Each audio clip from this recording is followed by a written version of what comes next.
persons with disabilities. My brother at the extreme end. Yes, National Association of the Blind. I just got to hear that today. It gives me a great privilege to be amongst you this morning. Like Mr. David said, even though it's following a very short notice, I actually said I must come because this has become my family. And in this community, we must learn to work with each other, not minding each other's shortcomings because we are already disadvantaged. And I bring you warm greetings from the National Assembly, from the world's best speaker, Right Honorable Femi Gbajabiamila, who is very passionate about the issues and concerns and advocating the rights of persons living with disability. He has sent his warm regards because I mentioned to him that something like this is happening. This couldn't have come at a better time.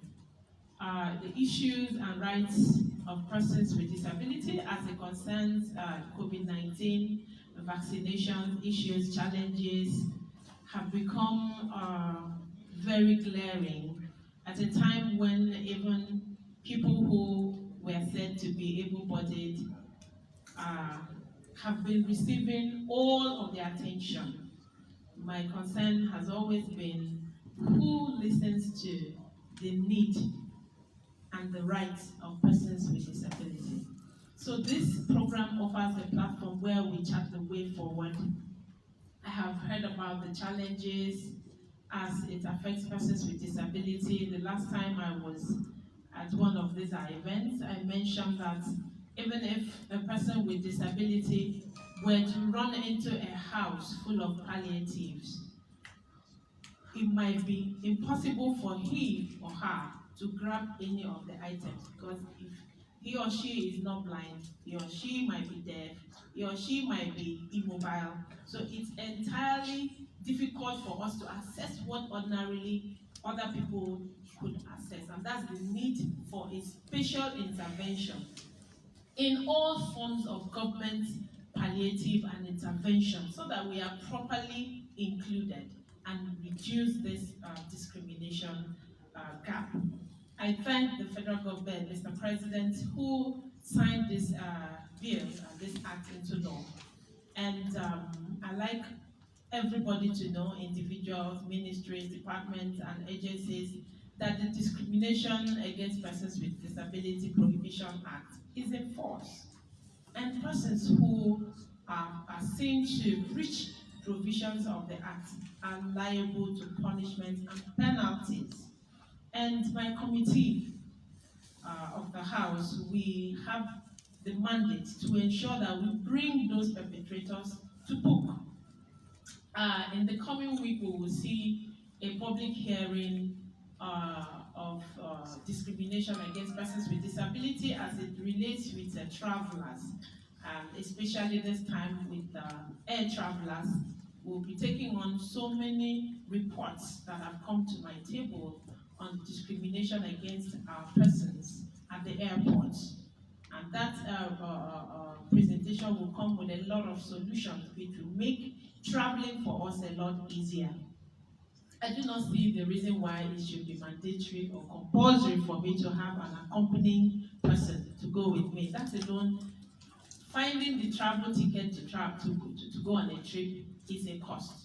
Paying for another person is another cost. Discriminating on the times when I travel is a big issue. So one by one and one after the other, one issue at a time, we will be taking on these things, and in no time we would become liberalized. We would have our rights properly enforced, just like every other person.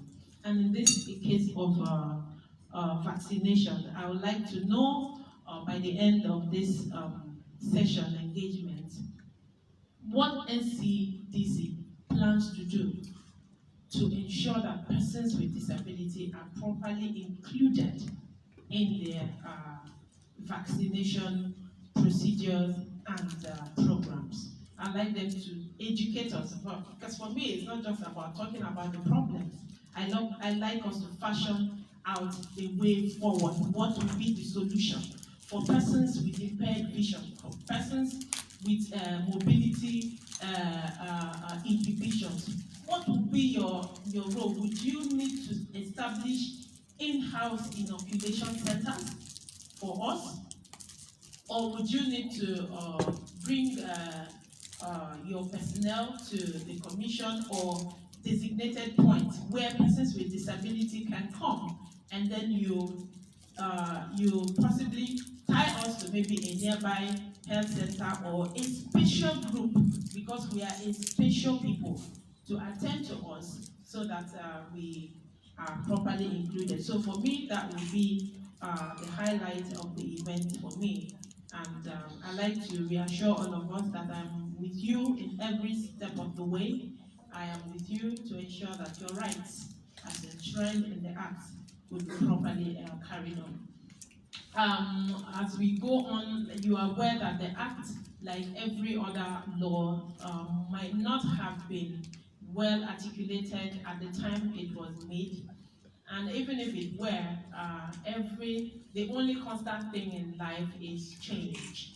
And with the dynamism of time, there would have been things that have come up which will require tinkering to ensure that we come to terms with the reality of the present day. I will assure you that the House, my committee, and myself were making efforts to ensure that whatever shortcomings that exist in the Act will be properly taken care of in the amendments that will follow.